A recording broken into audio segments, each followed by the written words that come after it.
Cut off the telephone. Prevent the dog from barking with a juicy bone. Silence the pianos and with a muffled drum. Bring out a coffin, let the mourners come.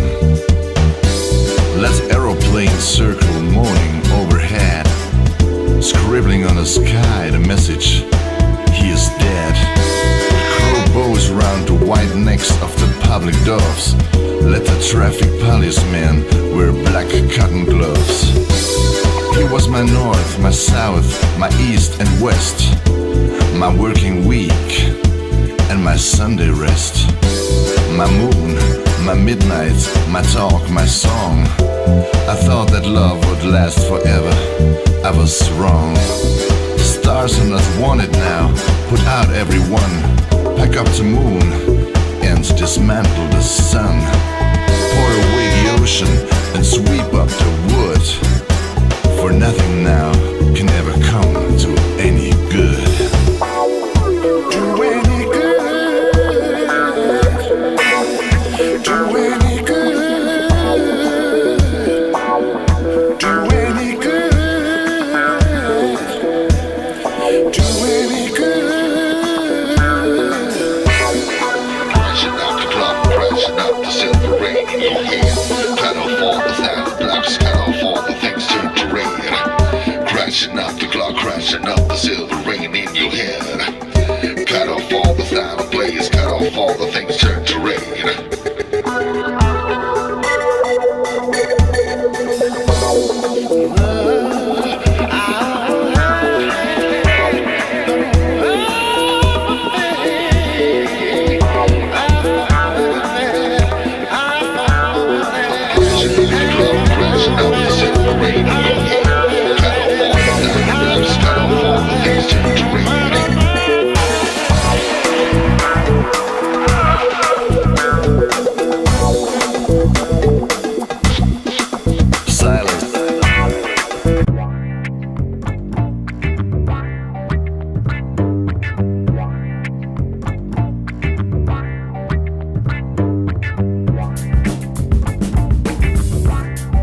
Ouais, salut Yannick.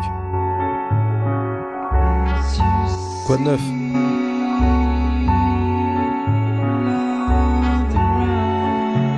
Ah oui, il y a des inondations un peu partout là.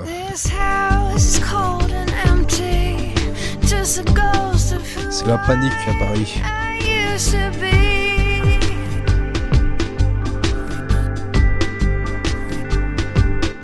Oui, bah, par contre en Seine-et-Marne et tout, ils sont pas tant habitués que ça. Bah, j'étais là-bas à l'époque. C'est la crue là, ça les perturbe un peu.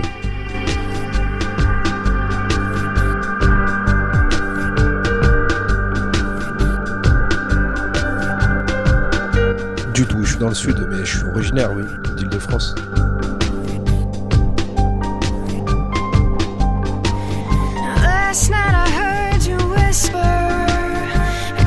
Ouais, tu m'étonnes.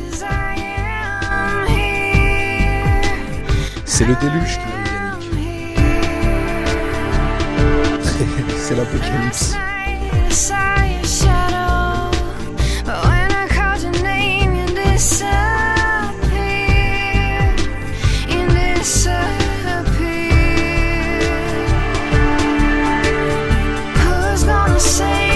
On commence à 10, ça comme convenu, je lance la 3 à 10.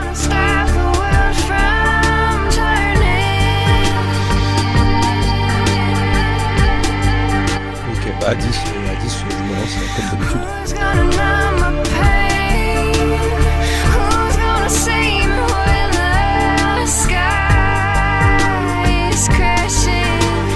Bonsoir Facebook, bonsoir Mumble. Donc comme d'habitude, on attend les retardataires. Et on commence à 21h10, d'ici 5-6 minutes, on se lancera et on va démarrer.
Cédric, tu écoutes sur téléphone ?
21h10, mercredi 24 janvier. Bonsoir à toutes et à tous. Vous êtes bien sûr l'UE dans tous ses états avec Yannick Hervé, membre et porte-parole de l'association Les Clés de l'Europe. Donc émission hebdomadaire, comme toutes les semaines depuis un bon bout de temps déjà.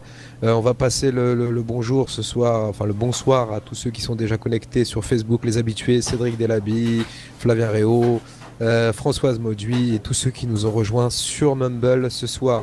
Donc si je ne m'abuse, 22e émission de la 3e saison, un sommaire plutôt riche en perspective et puis quelques mises à jour par rapport au sujet qu'on avait traité la semaine dernière. Et cette fois-ci, j'essaierai de faire un petit panorama sur toutes les questions qui ont été posées sur YouTube. J'essaierai de te les retransmettre, Yannick. Bonsoir à toi. Bonsoir tout le monde. Alors j'espère que vous n'avez pas trop d'inondations par chez vous. Ici il y en a beaucoup, mais c'est comme tous les ans, mais elles sont maîtrisées parce que c'est très très connu. Donc on n'en parle pas à la télé, contrairement à Paris. Mais voilà, donc on a eu du soleil par contre aujourd'hui, c'était bien agréable. On y va ? On est parti ? C'est parti.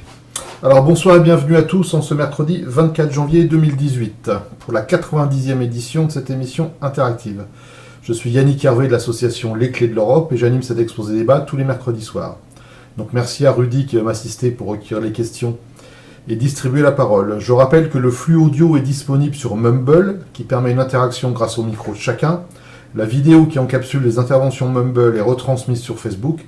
N'hésitez pas d'ailleurs à la partager. Sur Facebook, vous pouvez poser des questions ou faire des remarques dans les commentaires qui sont repris par l'animateur. La vidéo est enregistrée et permet de fabriquer une archive que vous retrouvez après sur la chaîne YouTube du Mumble. Alors le sommaire de ce numéro. On reste avec des informations assez périphériques. Les informations vraiment au cœur de l'Union Européenne sont toujours au ralenti, toujours pour les mêmes raisons que la semaine dernière. La coalition allemande, la Catalogne, le Brexit. Donc en fait tout le monde est en attente de savoir si Merkel va continuer ou pas dans les prochains temps. Donc on va parler du futur mode de scrutin européen, de la Catalogne, on fera un peu le point sur la Catalogne et le Brexit, ça va être très très court. On parlera de la suite des élections allemandes, donc ces 3 points sont en fait des mises à jour et des suivis. Dans les indices du bordel ambiant, on parlera des migrants et maladies infectieuses, la prostitution à Bruxelles, la liste noire européenne des paradis fiscaux, de Gibraltar, tel les prix qu'ils croyaient prendre, des États membres et de la pollution, de la suite du glyphosate, de la vie de stagiaires européens, l'élargissement européen, de Goulard la Goulue, du nouvel impôt en vue, de Draghi la main dans le sac. On fera quelques citations d'une assez longue, mais importante à mon avis.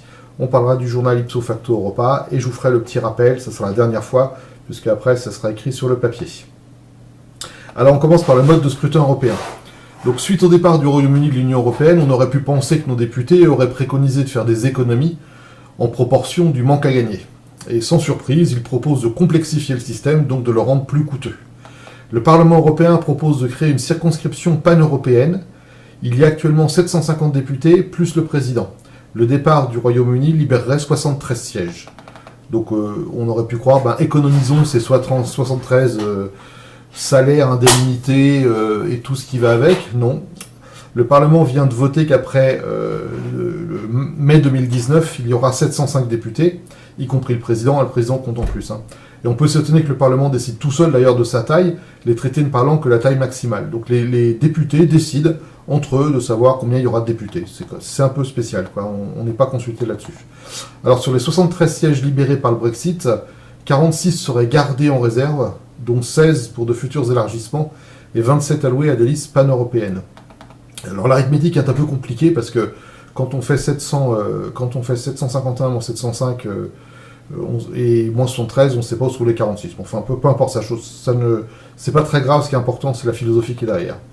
Donc chaque pays gardera son mode de scrutin. Donc vous savez qu'en France, il y a des chances pour que nous passions à une circonscription unique, alors qu'actuellement nous avons 5 circonscriptions.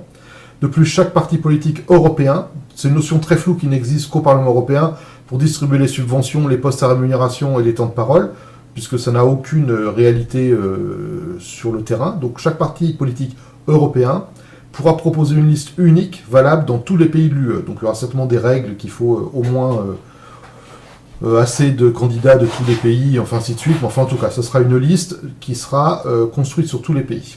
Et donc, quand on ira aux urnes, nous aurons donc 2 scrutins. Donc, un vote pour la liste nationale. Donc, les listes se répartiront la proportionnelle des sièges alloués à ce pays. Donc, en France, nos 73 postes. Et un vote pour une des listes pan-européennes partisanes, pour lesquelles la proportionnelle se fera au niveau continental. De plus, certains proposent que ces listes pan-européennes servent de réservoir pour les postes à responsabilité. Donc en fait, ce serait construire une nouvelle aristocratie censitaire européenne. Donc d'après le Parlement, d'après son communiqué, l'introduction de ce type de circonscription transnationale renforcerait la notion de citoyenneté européenne, je ne sais pas par quel mécanisme, et le caractère européen des élections législatives, selon les députés. Alors Marielle de Sarnez, vous savez, la petite copine de Bayrou, présidente de la Commission des Affaires étrangères à l'Assemblée nationale, déclare « Je soutiens la proposition de créer des listes transnationales constituées de personnalités européennes ayant vocation à occuper les fonctions exécutives de l'UE. C'est le premier pas vers une démocratie pan-européenne. » Donc écoutez bien ce qu'elle dit. Ce seraient des listes transnationales, je vous ai expliqué, donc sur une circonscription pan-européenne, et ça serait constitué de personnalités européennes, pourquoi pas, ayant vocation à occuper les fonctions exécutives de l'UE. C'est-à-dire qu'on aurait une liste spéciale de gens spéciaux qui sont forcément élus, puisque c'est la proportionnelle. Donc il n'y a pas de chance de ne pas être élu. Le tête de liste est forcément élu. Vous mettez une chèvre, elle est élue. Et c'est dans ces listes-là qu'on piocherait les postes à responsabilité. Donc les postes à responsabilité ne seraient pas choisis par les électeurs, mais bien par les appareils qui, à l'avance, constitueraient les listes. Et nous, on aurait juste à donner la proportion des différentes listes. En fait, ces listes pan-européennes, là, c'est tout le contraire de la démocratie. D'ailleurs, quand on choisit par avance et dans des cercles restreints qui aura le droit de candidature et qui aura le droit d'être sélectionné à l'avance pour les postes à responsabilité. Alors de plus, pour être complet, il y aura 27 postes à répartir entre 14 pays membres actuellement sous-représentés au Parlement, c'est lié à des problèmes de démographie. Donc la France va faire plus 5 postes, l'Espagne plus 4, l'Italie plus 3, le Pays-Bas plus 3 et la Pologne plus 1. L'Allemagne a déjà 96 postes et dans les traités, 96 c'est le maximum possible, donc ils ne bougeront pas. Normalement, d'après la démographie, il devrait descendre, mais ça n'a pas été évoqué. Donc l'initiative législative dont je viens de vous parler doit encore être adoptée par le Parlement en séance plénière, début février, puis sera soumise au Conseil européen, les chefs d'État et de gouvernement, pour une décision à l'unanimité avant un retour devant le Parlement. Alors ce dossier est important, il est à suivre, en sachant que certains pays ont déjà dit qu'ils étaient contre, et notamment des bouts de la future coalition en Allemagne, potentiel. Donc c'est pas réglé ce problème. C'est une atteinte assez violente à la démocratie, le fait d'avoir justement des gens qui seraient pré-choisis. Alors pas tellement la liste pan-européenne, moi je suis pas d'accord, mais ça on pourrait comprendre.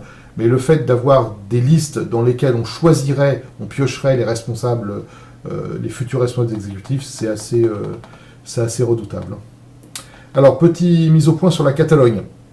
Donc, résumé des derniers rebondissements, ça va être très court. Donc, Puigdemont annonce qu'il va aller au Danemark pour une réunion sur la Catalogne, c'était il y a une dizaine de jours. Rajoy prévient qu'il fera arrêter dès qu'il mettra les pieds au Danemark. Le président de la Catalogne, donc celui qui a été élu, propose Puigdemont pour le poste de responsable exécutif. Le parquet en Espagne demande la réactivation du mandat d'arrêt international contre Carlos Puigdemont. Puigdemont annonce depuis Copenhague qu'il va former un gouvernement, donc il n'a pas été arrêté. Parce qu'un juge espagnol refuse le mandat international, refuse le mandat international au prétexte que c'est ce qu'attend Puigdemont pour devenir un martyr. Et depuis, je peux rajouter une ligne à ce résumé, c'est Puigdemont est en train de constituer son gouvernement et a proposé de gouverner par Skype. Donc la suite ne va pas être simple, aussi bien dans les tensions entre le niveau fédéral et le niveau région, et entre Puigdemont et le reste du monde, entre guillemets. Alors, juste une petite anecdote, j'ai trouvé un article qui est paru cette semaine, et ils ont trouvé le roi d'une partie du Bénin, si je me rappelle bien, du Ghana, qui a travaillé en Allemagne, qui est mécanicien en Allemagne, qui a 70 ans, et qui dirige son pays, enfin sa province, par Skype. Et donc, il va tous les 3 mois, il va au Ghana, mais il refuse d'habiter au Ghana, il habite en Allemagne. Et en fait, il est roi du Ghana, d'une partie du Ghana, par Skype. Donc voilà, comme quoi c'est possible et ça peut être tenté. Rien dans les textes officiels, donc d'un point de vue juridique, n'empêche Puigdemont de gouverner depuis un pays étranger, et notamment par des moyens électroniques. Rien ne l'oblige à être sur place, puisque ce n'était pas prévu dans les textes à l'époque. Alors, petit point sur le Brexit. Les parlementaires britanniques ont approuvé jeudi dernier, donc c'était prévu mercredi, c'était fait jeudi dernier, la feuille de route présentée par le gouvernement pour extraire le Royaume-Uni de l'Union européenne. Vous savez que c'est la loi qui dit qu'à partir de quand cette loi sera votée, ils auront le droit donc de réécrire des lois, de transcrire les lois qui les intéressent dans leur droit national et petit à petit d'évacuer tout ce qui les intéresse pas et de reprendre la main sur leur souveraineté. Donc c'est une rare victoire, c'est ce qui est présenté comme une des rares victoires de la première ministre Theresa May sur les partisans d'une sortie la moins brutale possible, parce qu'avec cette loi-là, ils sont capables de dire crotte, entre guillemets, à l'Union européenne, à son droit, du jour au lendemain, puisque maintenant ils auront le droit de réécrire leurs lois comme ils veulent. Alors Juncker a déclaré, une fois qu'il aura quitté l'Union européenne, le Royaume-Uni pourra toujours faire usage de l'article 50 du traité de Lisbonne qui lui permet de faire son retour, et il a ajouté qu'il aimerait que cela soit le cas. Donc pour lui c'est une erreur, il faut respecter la décision, mais il faudrait que ce soit le cas. Alors juste un petit détail, c'est pas l'article 50 qui permet, c'est l'article 50 permet juste de sortir, et à la fin de l'article 50, il y a une ligne qui est dit, pour ceux qui voudront rentrer, il faudra utiliser l'article 49, donc ce qui est prévu à l'article 49. Donc apparemment, Juncker ne connaît même pas son propre traité, puisque c'est pas l'article 50 qui permet de réentrer ou d'entrer, mais bien l'article 49. Donc voilà, encore une fois, on s'aperçoit que ces gens-là nous font des grands discours, mais ne maîtrisent pas tellement leur environnement. Alors, toujours pareil, dans les dossiers à suivre, la suite des élections allemandes. Donc vous avez dû entendre, parce qu'on a entendu parler partout, que le congrès des délégués du SPD avait approuvé à une courte majorité à main levée. La main levée, c'est l'antithèse de la démocratie. La démocratie, c'est le vote à bulletin secret. Donc ils ont approuvé le principe de débuter des négociations pour une coalition. Et dans la presse et à la télévision, on nous a dit, ça y est, la coalition est faite, c'est sûr, et ainsi de suite. En fait, c'est juste le principe de débuter les négociations. C'est pas la coalition. Peut-être que la coalition va capoter. Alors je souligne que cette décision prise à main levée par moins de 1000 votants engage l'avenir de 555 millions d'Européens. Et donc la différence en nombre de voix entre ceux qui étaient pour et contre était très faible. Et donc c'est cette différence qui va décider de notre sort de 550 millions d'Européens. Alors il faut savoir aussi que l'opposition reste très forte à plusieurs niveaux. Il n'y a aucune certitude que la réussite des négociations. Il y a de l'opposition au SPD, quasiment la moitié. Il y a de l'opposition dans le parti de Merkel. Et il y a de l'opposition avec un allié de Merkel en Bavière. Et donc, en fait, les choses ne sont pas gagnées. Il y a quand même beaucoup de points pour lesquels les gens ne sont pas d'accord. Le SPD a arraché très très peu de choses dans les pré-négociations. Et donc, on ne sait pas si ça va aboutir. Est-ce qu'il y a des réactions sur ces premiers points ? Oui, Yannick, des réactions. Alors d'abord, dans un premier temps, pour répondre à Valou sur Facebook, tu peux nous rejoindre directement en suivant le tutoriel qu'on t'a donné dans les commentaires. Donc pour tous les autres, c'est très simple. Vous allez sur Google, vous tapez tutoriel canal citoyen depuis le temps. Voilà, à force qu'on le répète. Voilà, donc on va continuer à le répéter. N'hésitez pas, ça prend 2 minutes après pour configurer vos micros. C'est un peu plus compliqué, mais au moins vous pouvez venir directement nous rejoindre. On avait une question de Jojo sur Facebook en privé pour la liste pan-européenne. De quel genre de poste à responsabilité s'agira-t-il, Yannick ? Alors, on ne sait pas encore. Pour l'instant, on ne sait pas. Est-ce que ça sera les responsables de groupe ?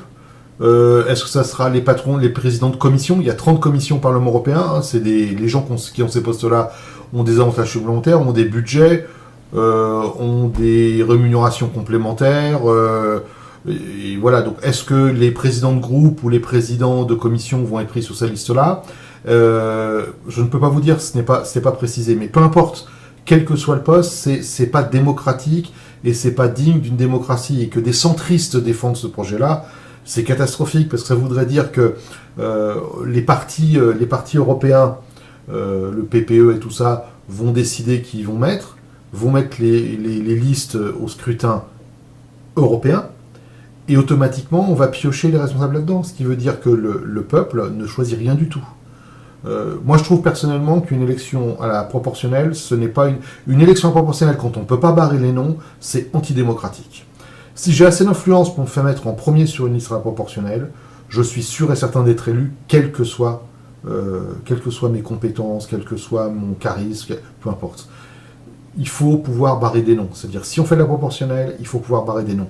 Je vote pour cette liste-là, mais j'enlève tel nom et tel nom. Alors évidemment, ça coûte plus cher à dépouiller, c'est plus long. Mais c'est le gage de démocratie. Une liste proportionnelle directe, avec un seul tour et tout le monde, tous les gens qui sont au-dessus du seuil sont élus, c'est la pire des choses qui puisse arriver. Et en plus, si dans cette liste proportionnelle, on décide à l'avance que ce sera ceux-là qui feront les postes à responsabilité, c'est au-delà de tout délire, quoi. D'accord, merci Yannick pour cette réponse. On a Béatrice sur Mumble qui disait Puig demande à embrasser le drapeau. Je pense qu'elle parlait du drapeau espagnol. Puigdemont est un européiste, ça ne m'étonnerait pas qu'il ait embrassé le drapeau européen. Il a dû embrasser le drapeau de la Catalogne, à mon avis. Alors, on m'a dit oui, donc ça devait être le drapeau espagnol, en l'occurrence. Catalan ou espagnol? Non, espagnol, elle me confirme. Oh, bah, pourquoi pas, je veux dire, moi, j'ai pas de... Ces gens-là ont quand même peu de fierté, je veux dire. Après, moi, je pense que les Catalans indépendantistes comprennent pas très bien dans quel monde ils sont. Ils se réfèrent à l'Europe pour leur liberté, alors que c'est l'Europe qui va leur détruire leur liberté. Donc il y a un truc qui est un peu difficile à comprendre. Ok, alors, pour utiliser un anglicisme, et là c'est moi qui te pose la question, c'est quand même un gros what the fuck, diriger son pays via Skype. C'est quoi la prochaine étape? Alors, via Skype, je pense que c'est un raccourci, mais diriger un pays à travers des moyens électroniques, il y a des multinationales qui fonctionnent simplement avec des moyens électroniques. Alors, c'est pas Skype, hein, mais peu importe, c'est des relations électroniques. Il y a des grosses associations mondiales, il y a des grosses ONG, il y a des grosses administrations qui ne fonctionnent que comme ça. Et ça fonctionne très très bien. Il n'est pas tout seul, je veux dire, il aura des porte-paroles, il aura des gens qui y circuleront. Donc moi, ça me semble pas... les gens ne sont pas sur le terrain, hein. Ces gens-là ne sont pas des sauveteurs en mer, sont pas des pompiers, sont pas des militaires avec les armes à la main. Ce sont des bureaucrates. Alors qu'on fasse une réunion directement autour d'une table ou une réunion par intermédiaire d'écran avec des moyens, c'est pas Skype, hein, des moyens de haute qualité. Pour ceux qui ont eu l'occasion d'aller dans des salles d'audio ou de vidéoconférence de haute qualité, que les gens soient assis à côté de vous ou par moyen électronique, ça change pas grand-chose. Hein. Ça te choque pas? Il y a quand même... Non, ça me choque pas parce que c'est des gens qui font de l'administration. L'administration, que vous la fassiez autour d'une table ou autour d'un écran, ça change pas grand-chose. Hein. D'accord, mais il n'y a pas un souci de proximité, par exemple pour les partenaires sociaux, je sais pas, c'est peut-être embêtant de recevoir des syndicats. Je veux dire, tout le gouvernement ne sera pas en exil. Sur place, il y aura les interlocuteurs, il y aura les chefs de cabinet, il y aura certains ministres, locaux je parle, qui seront sur place. Donc, en sachant que c'est que le bureau de l'Assemblée qui dirigera plus de l'Assemblée en tant que telle sera sur place. Et l'Assemblée, il y a un président, c'est eux qui votent les lois et ainsi de suite. Non, alors, c'est pas la situation idéale, mais c'est pas c'est pas le scandale et l'impossibilité qu'on voudrait bien nous faire croire. J'ai travaillé dans des projets internationaux pendant longtemps. On faisait une réunion sur 4 en présentiel, les autres on les faisait autour d'une vidéoconférence. Hein. D'accord. Cédric Delaby aussi se marrait, on se marrait ensemble sur Facebook. Ok, on peut passer à la suite Yannick, je te remercie. Alors, dans les indices du bordel ambiant, on va commencer par parler de migrants et de maladies infectieuses. Donc, on avait parlé l'autre fois, et quand on parlait des vaccins, je vous avais dit, il y a certainement une chance que les 11 vaccins deviennent obligatoires en France, peut-être pour des problèmes industriels et pharmaceutiques au sens business, mais aussi parce que certaines personnes devaient détecter le fait qu'il y avait des risques qui arrivaient, notamment des maladies infectieuses et de la résistance aux antibiotiques. En fait, un nouveau rapport de l'Institut Robert Koch, qui s'appelle IRK, l'organisme fédéral allemand chargé du suivi et de la prévention des épidémies, confirme une augmentation généralisée des maladies depuis 2015, date à laquelle l'Allemagne a accepté un nombre sans précédent de migrants. Selon certains médecins, le cas de tuberculose tendant beaucoup plus élevé que les statistiques officielles ne le suggèrent, ils ont accusé l'IRK de minimiser la menace pour ne pas alimenter le sentiment anti-immigration. Un responsable déclare « Entre 700 000 et 800 000 demandes d'asile ont été déposées et 300 000 réfugiés ont disparu. Ont-ils été répertoriés? Proviennent-ils de pays à haut risque infectieux? On ne sait pas. » Alors, l'IRK, qui est un organisme officiel, fait un rapport qui dit que ça augmente, Et d'autres associations disent, mais l'IRCA dit n'importe quoi, minimise les chiffres pour faire peur aux gens, et c'est beaucoup plus, et notamment des associations hospitalières, c'est beaucoup plus que ce qui est dit par l'organisme officiel. Alors, question qu'on se pose, que je me pose, est-ce la raison de la nouvelle obligation vaccinale française ? En sachant que les Allemands n'ont pas augmenté leur obligation vaccinale. Mais comme leur organisme officiel minimise les choses tout en disant que ça se dégrade, peut-être qu'il va y avoir un retour de bâton. Apparemment, la tuberculose et 2-3 autres maladies sont en train de faire des pics. Il n'y a pas eu d'épidémie encore en Allemagne, mais c'est quelque chose qui pourrait arriver. Réaction là-dessus ou je continue ? Non, si ce n'est cette même mauvaise foi dont on avait parlé la semaine dernière, cette immigration voulue de la part de certaines élites européennes. Bon, qu'on nous propose les 11 vaccins en retour, c'est un petit peu le serpent qui se mord la queue. Bon, c'est ambigu tout de même. Tu es en train de dire clairement que peut-être que les propositions, le durcissement sur ces lois avec les vaccins serait peut-être en fonction de cet afflux de migrants. Je soupçonnais la chose depuis un certain temps, et je l'avais dit à plusieurs reprises. Les documents qui viennent de sortir sur l'augmentation des maladies, pas sur la vaccination, c'est peut-être après, sur l'augmentation des maladies, est maintenant officiel, écrit, publié par un organisme allemand. Alors qu'avant, c'était un soupçon. C'est-à-dire, maintenant, il reste à faire le lien entre cette crainte et les vaccinations. Et j'ai repris les tableaux, il n'y a aucune obligation vaccinale dans quasiment tous les pays. Il y a un seul pays qui fait 4 vaccins, et la plupart n'en demandent que 2. Mais la plupart des pays ne demandent rien du tout. Donc, moi, ce qui m'étonne, c'est qu'on passe je crois que c'était 3 qu'on avait en France, on passe de 3 ou 4, enfin peu importe, on passe de 3 ou 4 à 11 en une seule fois, et sans raison, sans vraie raison épidémique, je veux dire médicale, sans raison, sans foyer infectieux déclaré, juste sur une hypothèse. Donc il faut bien qu'il y ait un lien de cause à effet. Donc il y a 2 liens possibles. C'est ou une subvention cachée à l'industrie pharmaceutique, et ça serait scandaleux, bien que ce serait plus très étonnant. Ou alors il y a quelqu'un ou un groupe de personnes qui ont dit attention, on se met dans une situation très grave, et c'est ces migrants qui risquent de nous poser des problèmes. Cet afflux de migrants. Et pour pas remettre la panique dans la population, on cache cette raison-là. Ça m'étonnerait pas, parce que, alors juste pour l'anecdote, je suis en train de lire le livre de Varoufakis qui s'appelle Conversation entre adultes, et on s'aperçoit que le cynisme des dirigeants européens, et mondiaux, mais européens, est au-delà de tout ce qu'on peut imaginer. Donc c'est une raison qui est plausible. Elle est peut-être pas réelle, mais elle est plausible. D'accord, Béatrice qui disait peut-être qu'en Allemagne, ils ont des logements pour les migrants, donc une hygiène plus facile. C'est là-bas qu'ils ont détecté la tuberculose, et ainsi de suite. Donc, maintenant, en plus, si les migrants, en général, sont laissés à la rue, sont laissés dans des bidonvilles, sont laissés dans des zones insalubres, ça ne va pas améliorer les choses, ça c'est clair.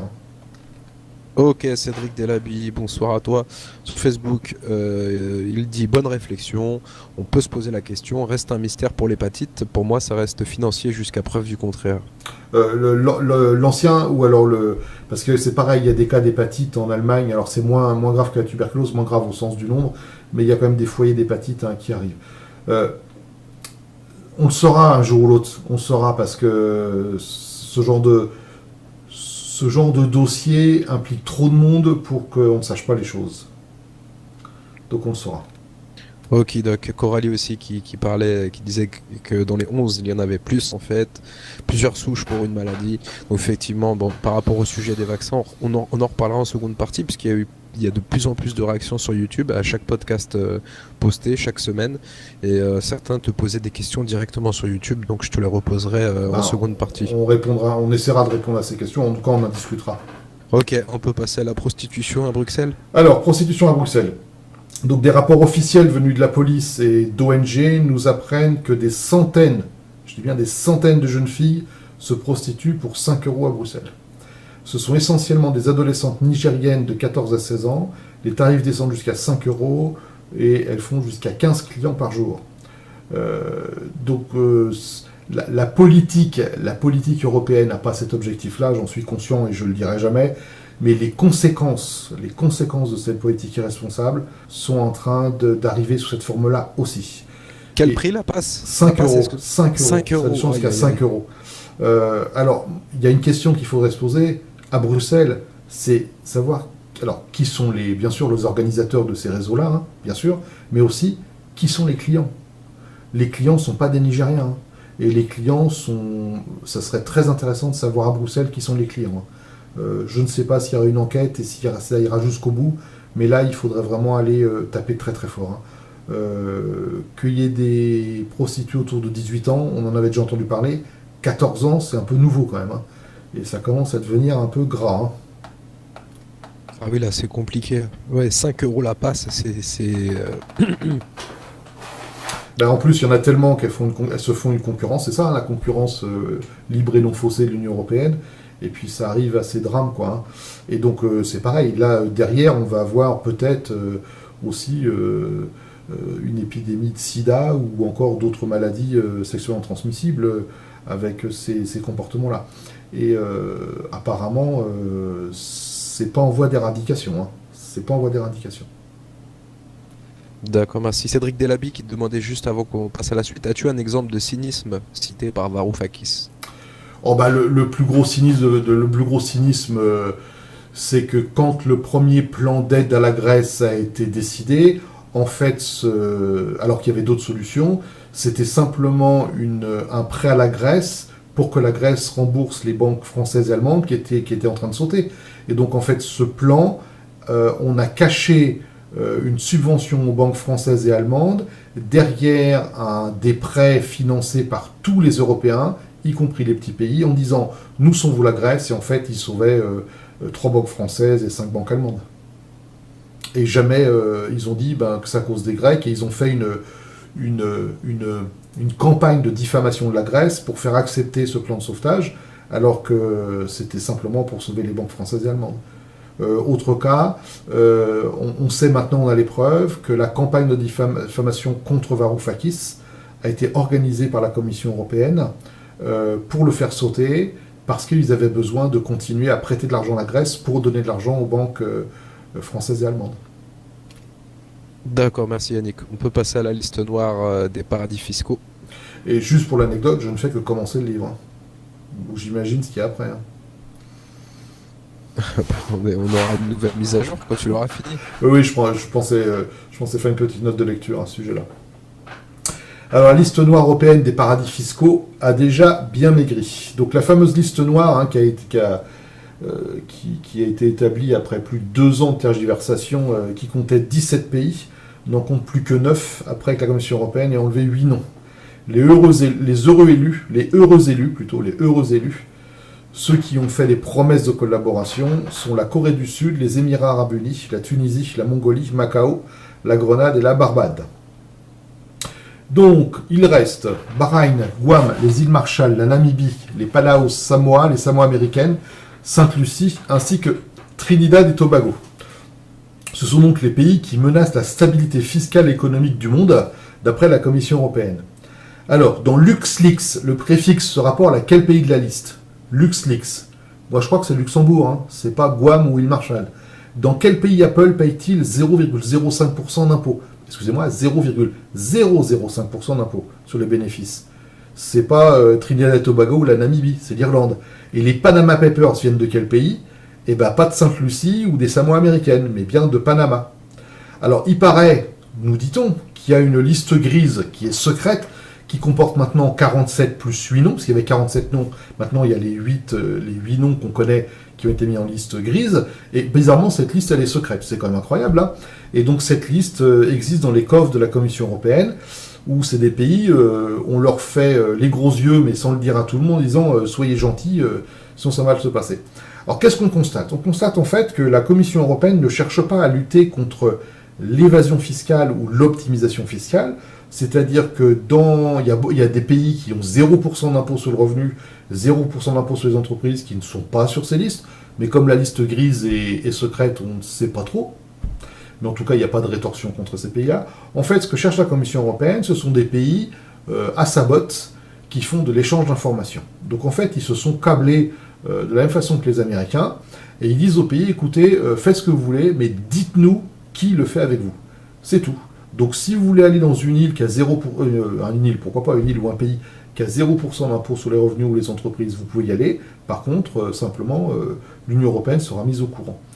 Mais comme c'est pas illégal, hein, je vous rappelle que la plupart des gens qui optimisent fiscalement font des choses légales, hein, ce ne sont pas des gens qui sont dans l'illégalité, mais qui savent travailler avec les textes légaux, puisque les hommes politiques n'ont pas de courage suffisant pour rendre les choses interdites. Donc voilà, donc ces pays, cette liste noire européenne, cette liste noire, il n'y a pas le Delaware, il n'y a pas Monaco, il n'y a pas le Luxembourg, il n'y a pas l'Irlande, il n'y a pas la Belgique, et ainsi de suite, ainsi de suite, ainsi de suite. Donc tout ça, c'est de la blague. C'est encore une grosse blague défendue par Moscovici. Alors, Oui. Ouais, excuse-moi, on nous demande si tu as vu le film qui est sorti fin 2017, réalisé par Steven Spielberg, Pentagon Papers. Non, pas encore. Je l'ai mis dans ma liste. J'ai vu ça que cette semaine. J'ai mis dans ma liste, j'ai lu 2 lignes et je dis tiens, ça c'est un truc qu'il va falloir que je regarde. Ok. Maintenant, il faut que je trouve un endroit où le regarder parce que comme je sors pas au cinéma, il faut que je trouve. Vous avez compris. On te donnera une adresse, oui. Ok. Alors une petite anecdote, mais qui relève. Alors c'est une anecdote dans mon domaine de loisirs, mais vous allez voir que c'est pas anecdotique du tout. Donc le titre de cette nouvelle, c'est Gibraltar, tel est prix qu'il croyait prendre. Donc Gibraltar fait partie de l'Union européenne depuis 1973, conformément au traité d'adhésion du Royaume-Uni. Je vous rappelle que Gibraltar, c'est une dépendance dite outre-mer du Royaume-Uni. Mais Gibraltar bénéficie d'un statut spécial. Gibraltar n'est en effet pas soumis à l'obligation de prélever la TVA, n'est pas non plus membre de l'Union douanière, ni l'espace Schengen, ni la zone euro. La zone euro, c'est normal, oui, mais pas l'espace Schengen, pas l'Union douanière, et il ne prélève pas la TVA. Donc c'est quand même incroyable, hein. On a un État membre, et dans cet État membre, il y a une partie de l'État membre qui a un règlement spécial. En outre, la politique commerciale de l'Union européenne, la politique agricole commune et la politique commune de la pêche ne sont pas applicables à Gibraltar. Donc, ça veut dire que les pêcheurs de Gibraltar, qui ont une zone, qu'on appelle ça, une zone exclusive de pêche, hein, puisque ce sont les eaux territoriales, ne relèvent pas du droit de l'Union européenne. Donc, ils ont fait leur petite magouille, ils ont dit on veut bien y être, mais on veut avoir un statut bien spécial. D'ailleurs, la frontière entre Gibraltar et l'Espagne est une belle passoire, une réelle passoire pour la contrebande de tabac et d'alcool.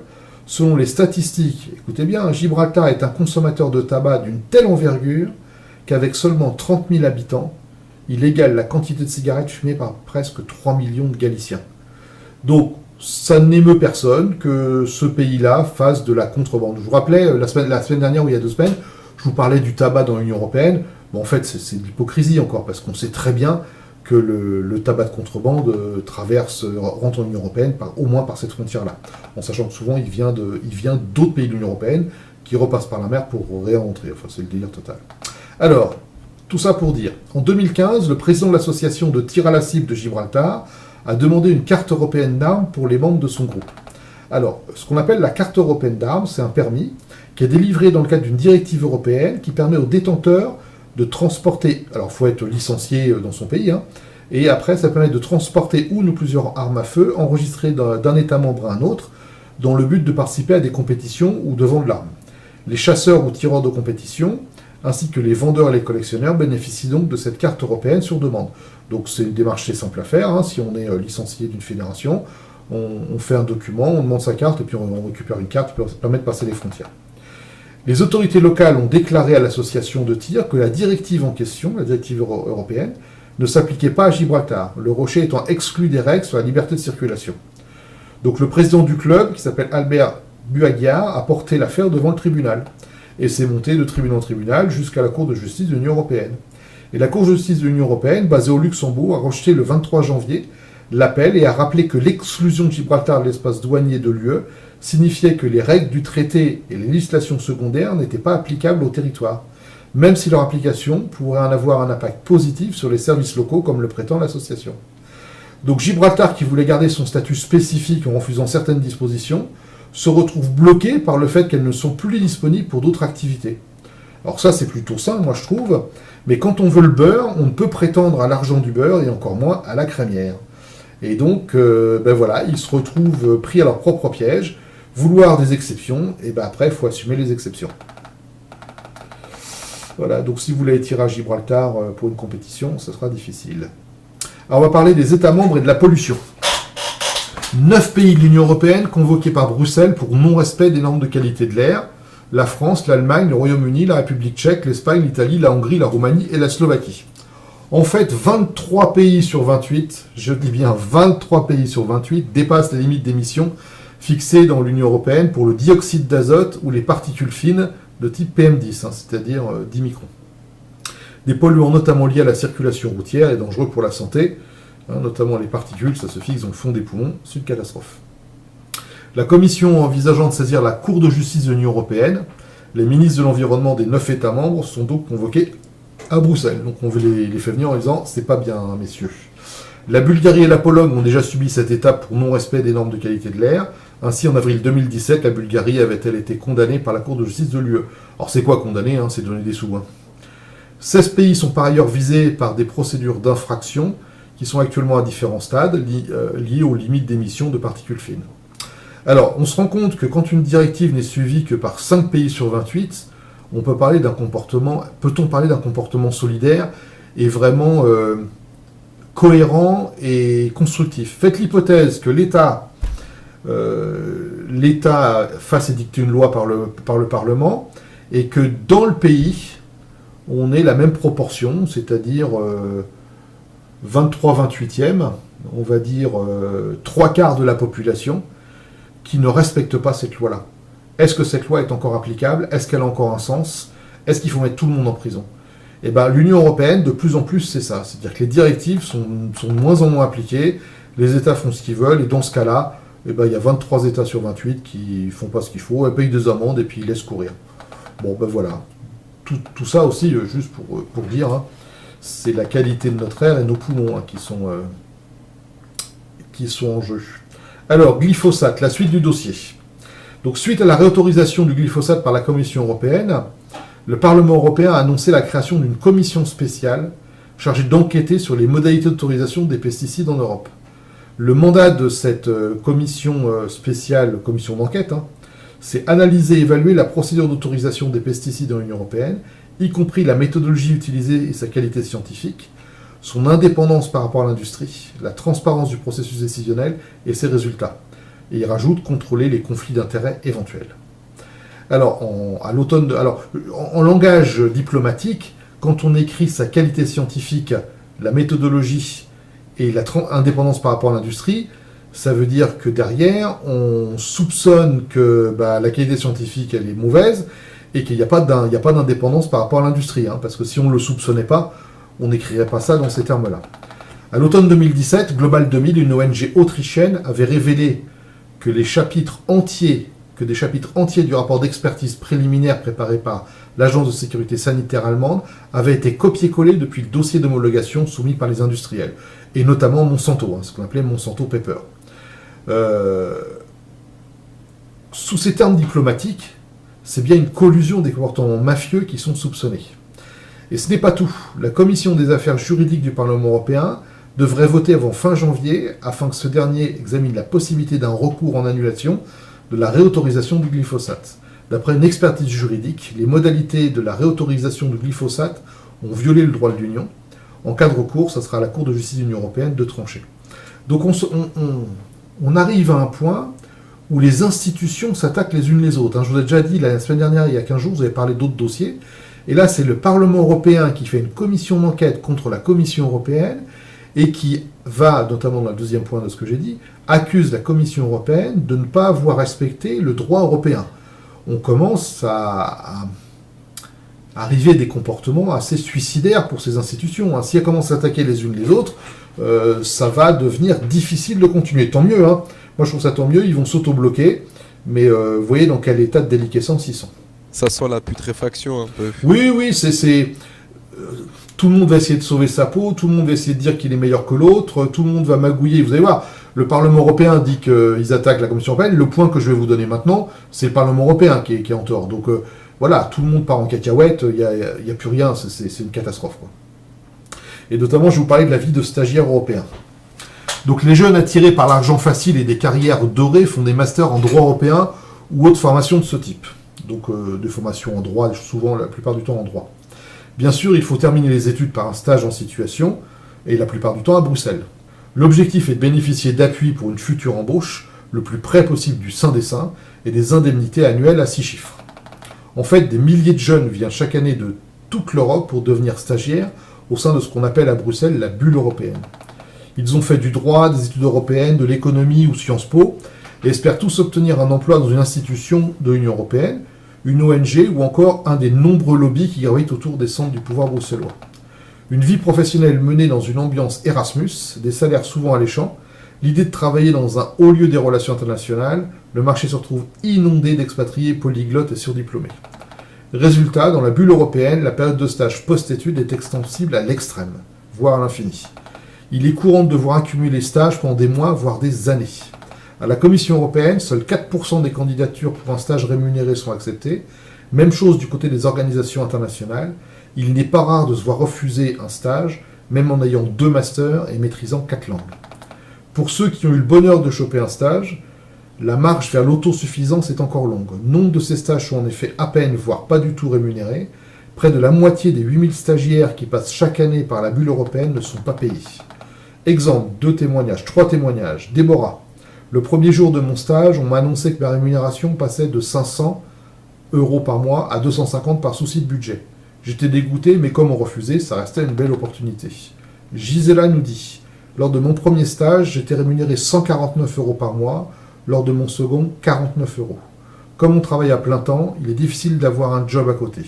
Du coup, ce sont mes parents qui financent tout, je suis privilégié, j'en ai conscience. C'est d'ailleurs ça qui me révolte, le fait que ce soit réservé aux mieux lotis. Lucas nous dit, si papa-maman n'avait pas les moyens de payer mon loyer, je ne pourrais jamais me permettre toutes ces démarches. C'est un milieu de riches, les autres doivent bien souvent rentrer dans leur pays ou changer d'orientation. On dit que l'UE est déconnecté de la réalité, mais quand on voit ça, ça n'a rien d'étonnant. Bryn Watkins, de l'association Bingo, qui plaide pour des stages de qualité, déclare « Ici, on retrouve la jeunesse dorée de l'Europe. Il y a bien sûr des exceptions, mais globalement, on parle de la classe moyenne supérieure. À l'intérieur du Parlement européen, la situation n'est en effet pas rose. Les stages officiels bien rémunérés existent, mais ils sont très sélectifs. Pour le reste, c'est le flou. Ainsi, lorsqu'un député souhaite engager un stagiaire pour assister son équipe, il est libre de le rémunérer ou non. Il n'existe aucun cadre légal à ce sujet. Résultat, au sein du même groupe politique, certains paient leurs stagiaires 1200 € par mois, tandis que d'autres, rien du tout. Le flou est tel qu'il est bien sûr difficile d'obtenir des chiffres précis. Néanmoins, une étude informelle menée en 2013 donne une petite idée. Elle révèle que 20% des stagiaires rattachés à un député européen ne seraient pas payés et que 25% gagneraient moins de 600 € par mois. Même lorsqu'ils ne les rémunèrent pas, de nombreux organismes européens exigent une convention de stage délivrée par une université ou un organisme de formation privée et donc payant. Celle-ci fait office de contrat et couvre par exemple les accidents de travail. Pour obtenir un stage, témoigne Lucas, je me suis réinscrit à l'université, je n'ai pas passé les examens, j'ai juste payé les frais d'inscription. Ce n'est pas très cher, et puis au moins, j'ai eu mon abonnement au transport avec un tarif étudiant. Autre combine régulièrement proposée par les ONG, la convention de volontariat. Ce contrat permet de couvrir toute la période de stage, même si ce n'est pas du volontariat. Certains stagiaires bénéficient du programme Erasmus à 450 € par mois. Le programme Erasmus, c'est pas fait pour ça. Hein. Donc voilà un modèle européen, pratiqué par nos élites européennes, nos députés européens, les ONG. En fait, c'est un nouvel esclavage pour espérer accéder à une nouvelle aristocratie surpayée. Bien sûr, l'esclavage est sous-payé pour avoir cet objectif et ce rêve de l'aristocratie surpayée. Donc ce mode de fonctionnement a été éradiqué. Et alignons les salaires européens sur les salaires nationaux et la situation se réglera d'elle-même. Si les salaires européens étaient les mêmes que les salaires nationaux, les stagiaires n'iraient pas courir à Bruxelles pour essayer de faire carrière et de rentrer dans cette aristocratie. Donc voilà, c'est scandaleux, c'est dégoûtant, c'est tout ce que vous voulez. Petite réaction là-dessus ? Le rêve européen, après le rêve américain. Pas par rapport à ça, par contre, pour revenir 2-3 sujets en avant, par rapport à Gibraltar, on nous disait, les Espagnols ne sont-ils pas de plus en plus virulents vis-à-vis de ce mini-territoire considéré comme une verrue pro-capitaliste fondue dans le paysage andalou ? Alors oui, d'un point de vue relationnel et tout ça, ils sont surtout durs avec le Royaume-Uni. Dans un traité, dont je ne me rappelle plus le nom, il est écrit que le jour où le Royaume-Uni s'occupe plus de Gibraltar, Gibraltar redevient espagnol. Et dans le cadre du Brexit, il risque d'y avoir des soucis. Mais les Espagnols, par exemple, ne mettent pas de douaniers, ils contrôlent les personnes, mais ils contrôlent quasiment pas les marchandises. Donc les Espagnols pourraient être beaucoup plus durs avec Gibraltar qu'ils ne le sont effectivement. Sinon, ils auraient moins de cigarettes à fumer, moins d'alcool à picoler à bon marché. Donc il y a des positions de principe, mais dans la réalité, il n'y a pas beaucoup de choses qui se passent. D'accord. Merci à Coralie qui travaille à retransmettre les questions par rapport à Facebook. Alors n'hésitez pas, hein, vous êtes quand même pas mal sur Facebook. Posez vos questions directement dans le fil d'actualité de la vidéo, à Yannick Hervé principalement. Pas sur les portails où ça a été partagé parce que là sinon on se disperse. Et ensuite on les retransmettra directement durant l'émission. Sinon rejoignez-nous sur Mumble. Pour les nouveaux, n'hésitez pas. Par rapport au stage en question, moi j'avais une petite question. 49 € mensuels, c'est pourquoi 35 heures à peu près de travail effectif? Oui, en sachant que ce sont des professions des occupations où il y a beaucoup de réunions. Donc je pense pas que les gens fassent que 35 heures. On est dans du foutage de gueule là quand même. Mais pire que ça, c'est même plus du foutage de gueule, parce que ce sont des gens, d'autant plus les députés, alors les ONG aussi, qui vont dire qu'ils défendent nos droits. Ils sont pas foutus de défendre les droits de leurs propres salariés. Ils sont pas foutus de contrôler leurs propres députés, savoir qu'on doit donner un... En France, c'est obligatoire, un stage qui dure plus d'1 mois maintenant, je crois que c'était 3 mois avant, je crois que c'est maintenant, il y a un salaire minimal, et on peut pas faire autrement. Je veux dire, c'est... même un laboratoire qui est un organisme public, s'il prend un stagiaire, il doit le payer. Donc ça veut dire que ces gens qui donnent des leçons au monde entier d'éthique, de comportement social, de respect de l'autre, ainsi de suite, c'est n'importe quoi, ce sont des esclavagistes.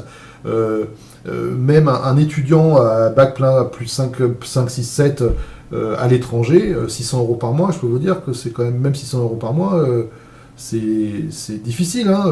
Et donc ce qui fait que globalement, les gens qui peuvent aller là-bas, ce sont que les gens qui ont des moyens et qui ont la famille derrière. Donc on se retrouve avec les, entre guillemets, les enfants de bourgeois, j'aime pas trop ce mot-là, mais enfin les enfants de gens de la classe moyenne supérieure, voire supérieure, qui se retrouvent à cet endroit-là. Et voilà, et donc c'est de l'autoreproduction, c'est une aristocratie, et jamais vous trouverez un fils d'ouvrier qui a fait des très bonnes études là-bas parce qu'il n'aura pas les moyens. Fils d'ouvrier ou de petit professeur, ou pas ouvrier au sens on n'est pas dans on n'est pas dans Germinal, je parle simplement des gens qui ont une vie normale et qui ne sont pas capables d'assumer ce genre. Ou alors les gens font des prêts étudiants et s'endettent de façon très très compliquée pour la suite des événements. Quand quelqu'un, alors faire un stage en fin d'études, moi je forme des ingénieurs et des chercheurs, faire un stage de 6 mois en fin d'études, c'est tout à fait normal. Je veux dire, c'est la période qui permet de passer de l'université ou de l'école d'ingénieur, ou peu importe, de la formation supérieure au monde du travail. C'est tout à fait normal. Mais proposer aux gens des stages de 6 mois, puis de 2 mois, puis de 6 mois, puis de 6 mois, et des stages comme ça pendant 2-3 ans, ça devrait être interdit, ça devrait être puni par la loi, et ça devrait être puni de prison, parce que ça s'appelle de l'esclavagisme. Donc, après les 6 mois de stage, fin d'études, les gens, où on les embauche, on leur dit on n'a plus besoin de vous. Et dans tous les cas, les stages doivent être payés. Oui, on rappelle que Yannick, en dehors de ses activités associatives au sein des Clés de l'Europe et ici même sur le Canal Citoyen, tu es en amphithéâtre la plupart du temps de la semaine. Oui, enfin en amphithéâtre, ou en salle de TD, ou dans le laboratoire, ou avec les étudiants. Mais en tout cas, je suis sur le terrain avec des étudiants et des chercheurs de l'université au CNRS, et donc je fréquente les gens Erasmus, aussi bien ceux qui partent que ceux qui reviennent, que ceux que j'envoie, que ceux que j'accueille. Je fréquente les gens qui sont en stage, j'envoie des gens en stage, je vais visiter des gens en stage, en France et à l'étranger. Moins à l'étranger ces derniers temps, parce que j'essaie de plus bouger. Mais voilà, c'est la réalité du terrain, je la connais. Je parle de ça en connaissance de cause. D'ailleurs, en parlant de ça, sur Facebook, Cédric demandait par rapport à ce genre de contrat stagiaire, c'est spécifique au droit belge, non? Je ne sais pas. En tout cas, c'est loin du droit français, mais de toute façon, ils sont en extraterritorialité. Quand vous êtes au Parlement européen, vous ne relevez pas du droit belge. Dès que vous rentrez dans une ambassade, vous ne relevez plus du droit du pays. Et les institutions européennes ont le statut d'extraterritorialité. C'est quoi? C'est comme une ambassade.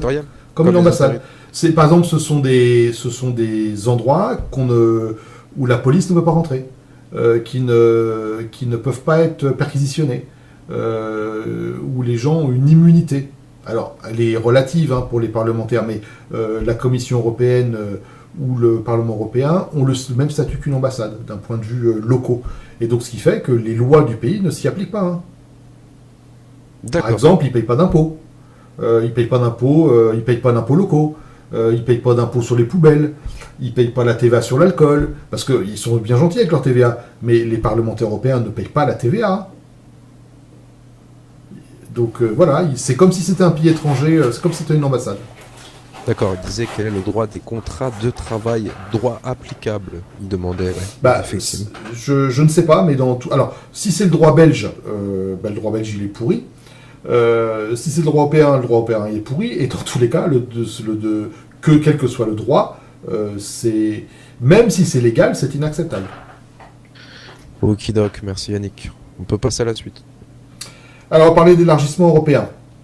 Donc, le commissaire européen chargé de l'élargissement, Johannes Hahn, a déclaré vendredi dernier que la Serbie et le Monténégro seront probablement les prochains pays à entrer dans l'Union européenne, peut-être à l'horizon 2025. En fait, 6 États des Balkans, l'Albanie, la Bosnie, le Kosovo, la Macédoine, le Monténégro et la Serbie frappent à la porte de l'Union européenne.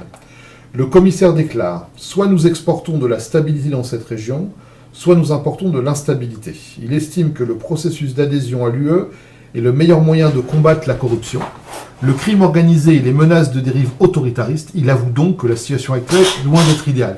Donc quand il dit le processus d'adhésion de l'UE est le meilleur moyen de combattre la corruption, donc ça veut dire qu'il y a de la corruption, le crime organisé, ça veut dire qu'il y a du crime organisé, et les menaces de dérive autoritaire ou autoritariste, ça veut dire qu'il y a des menaces. Donc il avoue donc que la situation actuelle est loin d'être idéale et que ce n'est pas des pays qu'il faudrait faire rentrer.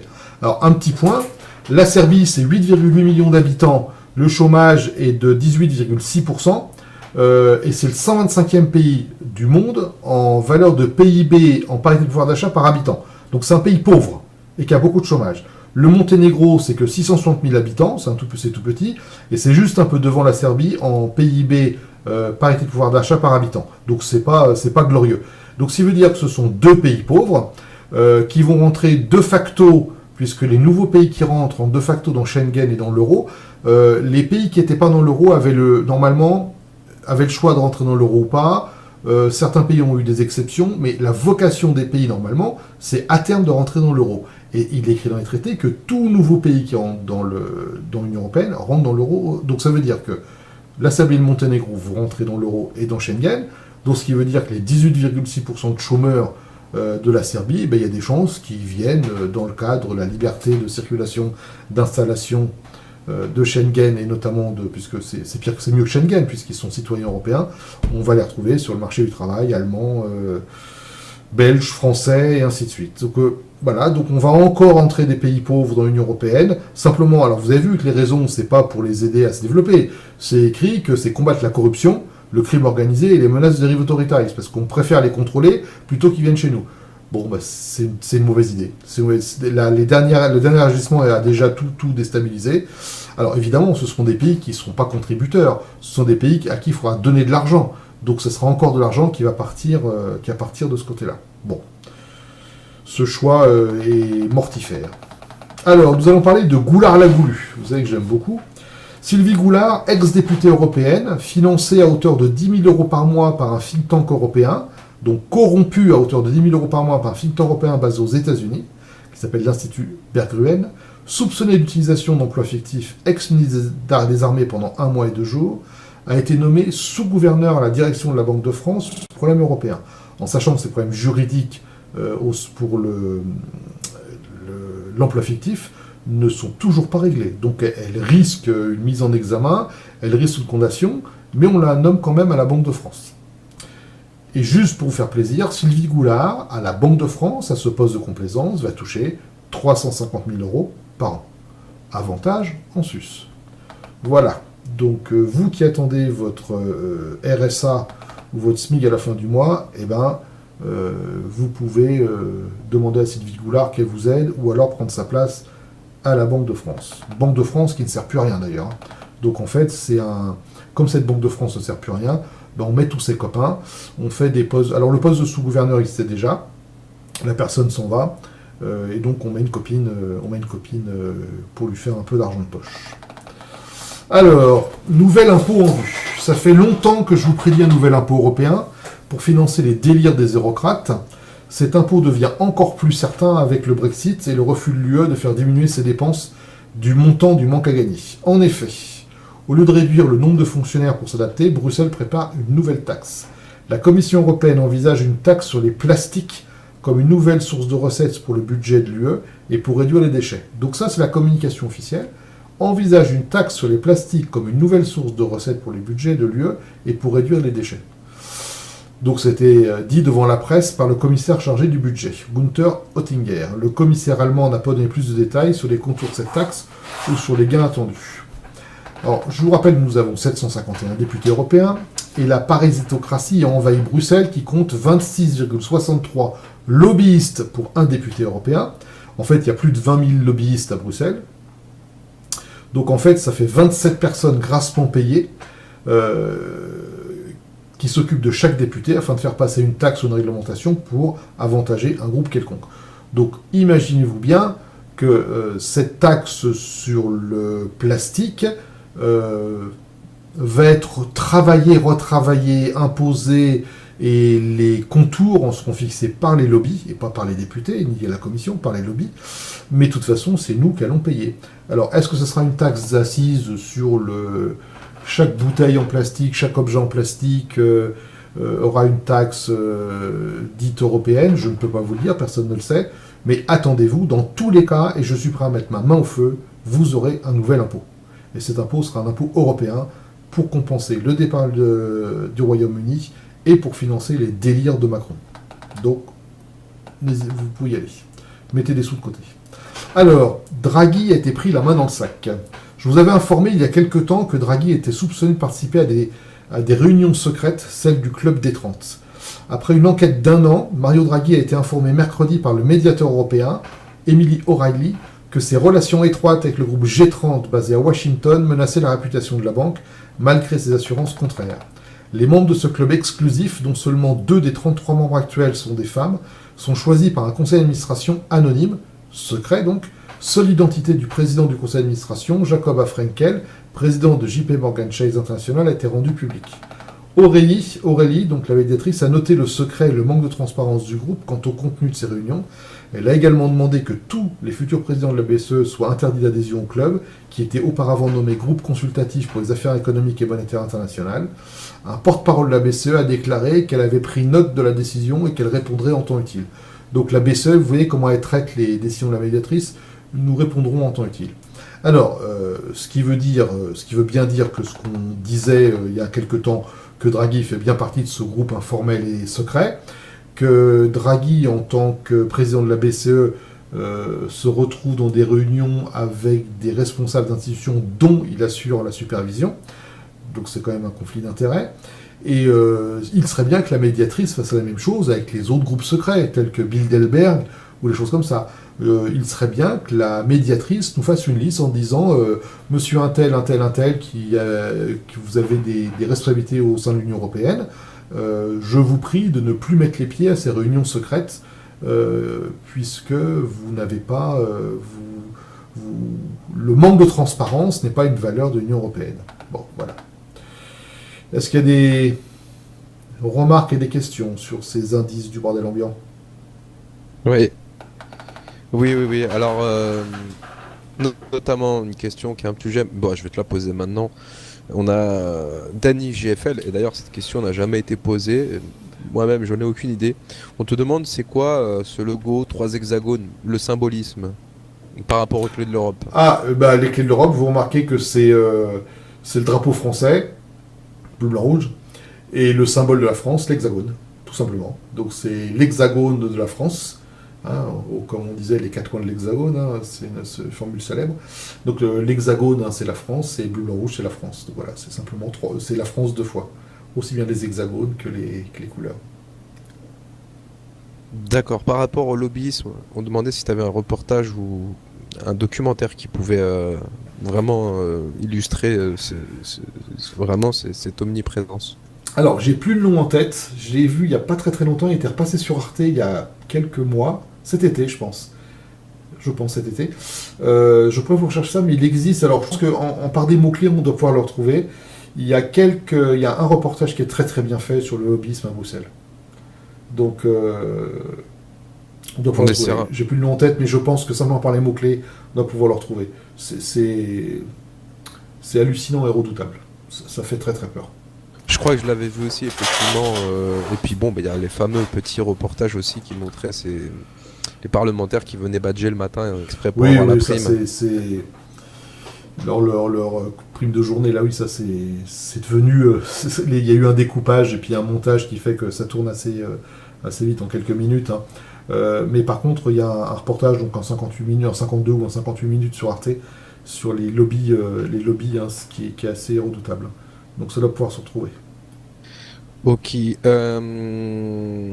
Donc là, bon, je peux y répondre à l'avance. Hein. Bon, même si c'est pas vraiment une question, tu avais dit que ça serait quasiment impossible et que ça n'arrivera pas, mais tout de même, ça reste assez comique. Cédric qui disait: j'attends que la Turquie rentre dans l'UE. Les gens ont besoin de ce genre d'électrochoc pour réfléchir. Les Polonais et les autres travailleurs des pays de l'Est ne leur ont pas suffi. Alors, je vais vous donner une petite réflexion sur la Turquie. J'essaie de rassembler un certain nombre de choses de façon très compacte sur la Turquie. La Turquie, c'est un pays dont le territoire est en Asie à 95%. C'est un pays qui a fait un génocide, qui ne veut pas le reconnaître, on ne peut pas le reprocher, mais il pourrait le reconnaître, et qui est en train d'en tenter un deuxième sur les Kurdes. Et qui poursuit les Kurdes dans ses frontières et en dehors de ses frontières, et notamment en ce moment, il y a une offensive des Turcs en dehors de leurs frontières. C'est aussi, pour chasser les Kurdes, c'est aussi un pays qui ne reconnaît pas Chypre. Chypre, c'est un État membre de l'Union Européenne et la Turquie ne le reconnaît pas. Ce serait difficile de rentrer dans une association de pays dont on ne connaît pas un des membres. Et notamment, je vous rappelle que la Turquie est en guerre avec Chypre et occupe la moitié de son territoire. Donc on ferait rentrer dans l'Union Européenne un pays qui est en guerre avec un autre pays de l'Union Européenne et qui occupe actuellement, on n'en parle pas beaucoup, mais actuellement, tout le nord de Chypre est occupé par l'armée turque. Et en plus, c'est un pays qui met en prison ses journalistes et ses professeurs d'université pour des délits d'opinion. Donc, si on fait rentrer la Turquie dans l'Union Européenne, alors, et je ne parle même pas du point qui, à mon avis, il est primordial, mais pas pour les causes qu'on peut penser, c'est que la Turquie est un grand pays en nombre d'habitants et qui a majorité musulmane, voire à unanimité musulmane. Ce qui ferait un fort déséquilibre dans l'Union Européenne. Donc, si on met tout ça ensemble, si vous faites rentrer la Turquie dans l'Union Européenne, à mon avis, c'est une explosion. Tant mieux pour l'Union Européenne, mais ça va être une catastrophe sociologique. Je veux dire, comment est-ce qu'on va se battre contre un mec comme Erdogan s'il veut envahir Chypre? Enfin bon, voilà. Je rappelle aussi que la Turquie s'est rapprochée de la Russie pour ses armes, que la Turquie, ses représentants, quand je dis la Turquie, je parle de représentants, j'ai rien contre les Turcs, que ces représentants ne respectent pas les différents accords qu'ils ont passés. Ça fait beaucoup. Alors, il y a des gens qui militent pour l'entrée de la Turquie en Union Européenne, avec tous ces points-là. Alors, peut-être qu'ils ne les connaissent pas, peut-être qu'ils ont oublié de lire, voilà. Il y a de plus en plus d'hommes politiques, notamment français, Sylvie Goulard notamment, qui disent il faut travailler avec la Turquie, mais il ne faut pas la faire entrer dans l'Union Européenne. Mais aucun homme politique européen n'a le courage de dire à la Turquie on arrête les négociations, vous ne rentrerez jamais dans l'Union Européenne et vous allez être un partenaire privilégié, en sachant qu'on a déjà donné 6 milliards d'euros à la Turquie pour les aider à s'aligner. Donc tout ça, ça fait beaucoup, mais ce que je note, c'est le manque de courage des Européens, que personne n'est capable de dire à la Turquie, on arrête. Ça fait 59 ans que la Turquie a posé candidature. Pas 15 jours, 59 ans. Vous imaginez ? Ouais, c'est quasiment utopique, enfin illusoire, parce que utopique c'est peut-être pas le terme. Par rapport donc au lobbying, on a retrouvé, merci à Chris du 75, visiblement le reportage c'est The Brussels Business qui dirige l'UE. Voilà, c'est ça, ouais. Ouais, alors par contre Facebook fait des siennes. Coco, si tu pouvais essayer de le poster sur les commentaires dans Facebook, parce que moi je peux plus rien poster, ça y est, c'est marqué comme des spams, Yannick. Ah bon? Ouais, mais ça commence, hein. Et puis ça ne fait que commencer. Ok, mais d'accord, merci. On peut passer à la suite. Je jette un coup d'œil aux images. Là, oui, c'est celui-là. Ouais, c'est ce reportage-là. C'est ce reportage-là. Bruxelles, ouais, c'est ça. Alors, on va faire quelques citations. J'en ai 3, dont une courte, une moyenne et une très longue, mais qui est importante. Alors, première citation, Theresa May, le 18 janvier 2018. Nous quitterons l'UE, les politiques doivent tenir leurs promesses. Tout bête, tout simple, mais tellement évident. Et je rajoute personnellement, et les Français devraient en prendre de la graine. Donc, nous quitterons l'UE, les politiques doivent tenir leurs promesses. Si nos hommes politiques pouvaient entendre cette phrase-là et se l'appliquer eux-mêmes, on serait ça serait quand même beaucoup mieux. Alors, Macron. Interviewé par la BBC ce samedi 20 janvier, Emmanuel Macron a estimé que les Français auraient probablement pris la même décision que les Britanniques et décidé de quitter l'Union européenne si la question leur avait été soumise par référendum. Donc voilà l'échange. Macron. Vous prenez toujours un risque quand vous avez un tel référendum, juste oui ou non, dans un contexte si compliqué. Le journaliste, qui rebondit tout de suite, si la France avait organisé le même référendum, il y aurait pu y avoir le même résultat. Macron, qui hésite un instant, qui dit et concède, oui, probablement dans un contexte similaire. Puis, semblant prendre conscience de la portée de la déclaration, il ajoute mais notre contexte était très différent, donc je ne veux pas prendre le moindre pari, mais j'aurais définitivement combattu très durement pour gagner un tel référendum. Donc, ça veut dire que Macron est quand même conscient et quand même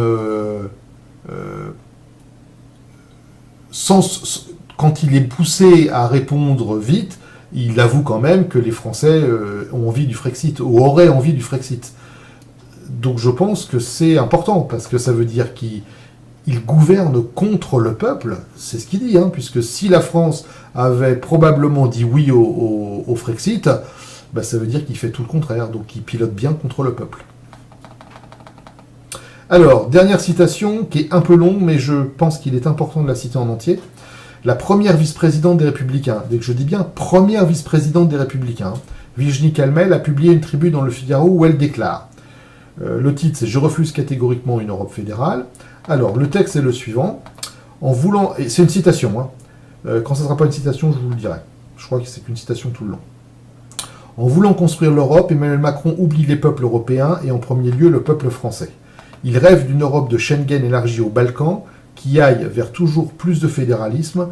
Je suis foncièrement pro-européenne et libérale, mais je refuse catégoriquement une Europe fédérale. Cette vision d'une Europe élargie et toute puissante irait directement contre la souveraineté française.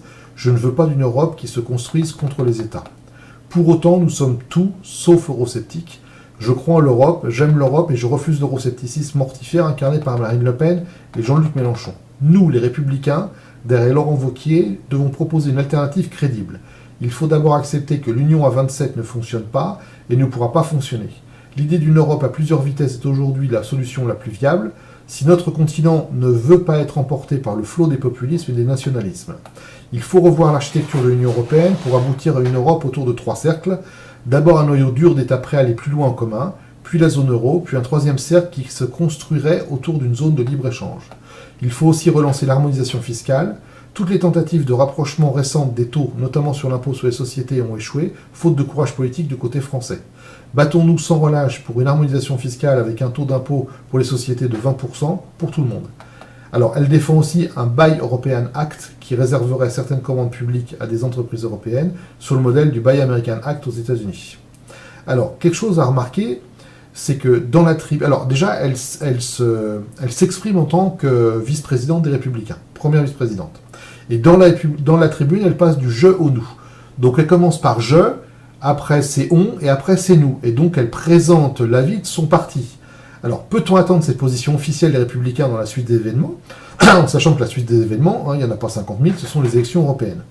Donc, si cet avis est un avis officiel, si c'est un avis programmatique des Républicains, on va se retrouver donc avec 3 lignes, une ligne, mais 3 lignes dures au sens radical, une ligne fédérale qui est la ligne de Macron, une ligne confédérale, on va dire en tout cas Europe des États, Europe des Nations, qui sera la ligne Wauquiez, et à ce moment-là, Dupont-Aignan pourrait être sur cette ligne-là, puisqu'il a toujours défendu ça, et Marine Le Pen aussi, puisque maintenant Marine Le Pen défend ça, et donc la ligne anti-européenne, ou eurosceptique, ou en tout cas souveraineté totale et collaboration, qui serait la ligne des patriotes, de l'UPR, de Solidarité et Progrès, ainsi de suite. Alors, je vous avais dit il y a 15 jours, 3 semaines, que vers le 23 janvier, on entendrait parler beaucoup de Philippot. Alors, deux choses. On a entendu beaucoup parler de Philippot, effectivement, il était invité partout.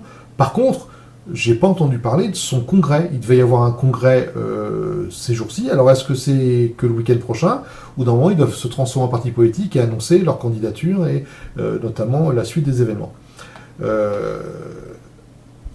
La suite va être intéressante parce que si les Républicains restent sur cette ligne-là, c'est une ligne dure anti-Macron et c'est une ligne anti-allemande. Hein. Donc ça risque d'être assez chaud. Il faudra suivre ça aussi. Alors, petit rappel pour le journal Ipso Facto Europa. Donc la semaine prochaine, certainement fin de semaine prochaine, vous aurez le numéro de février. Et je vous rappelle que tous les numéros du journal sont disponibles sur le site web des Clés de l'Europe. Ce journal, qui est un journal qui est distribué sous forme de PDF, a vocation à être papier. C'est-à-dire que l'idée, c'est de l'imprimer et de le distribuer autour de soi, dans son entourage direct. Et si ça peut amener des discussions, c'est très bien. Et vous pouvez le distribuer dans votre quartier, dans votre immeuble, dans votre entreprise, dans votre école, dans vos associations, dans vos familles, et ainsi de suite, et ainsi de suite. Donc voilà, n'oubliez pas que ce journal est distribuable. C'est pas vous pouvez l'envoyer par mail, mais l'objectif, c'est que les gens aient du papier, que ça circule, vous le laissez dans la salle d'attente de votre Toubib, sur une table, dans n'importe quelle salle d'attente, dans des présentoirs à la gare, dans les agences immobilières, et voilà, il faut que ça circule le plus possible. Ok, je vous rappelle aussi que depuis le début de l'année, toutes les villes de plus de 10 000 habitants, toutes les entreprises de plus de 50 personnes ont obligation de tenir un registre pour les lanceurs d'alerte, et la loi protège les lanceurs d'alerte, et que ces alertes sont remontées obligatoirement au gouvernement par l'intermédiaire du ministre de l'Europe, des Affaires étrangères.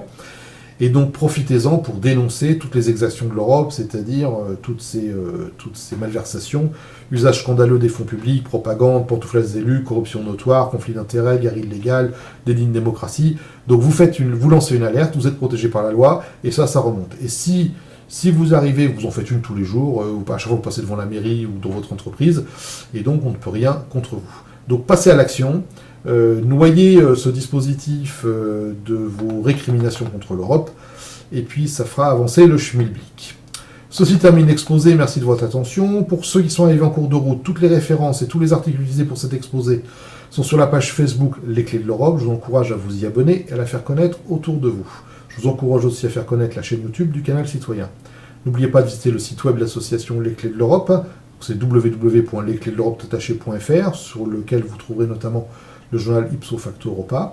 Et je vous invite maintenant à un débat ouvert sur tous ces sujets ou ceux que vous voulez développer autour de l'Union européenne, et aussi sur les questions qui sont posées dans les commentaires YouTube. À toi, Rudy.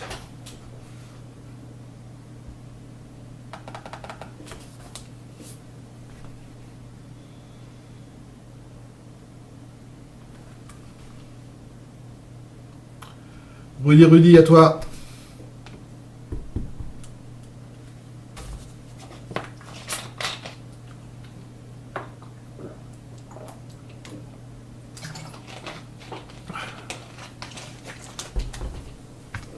Bon, on a perdu notre anime. Ah, le voilà.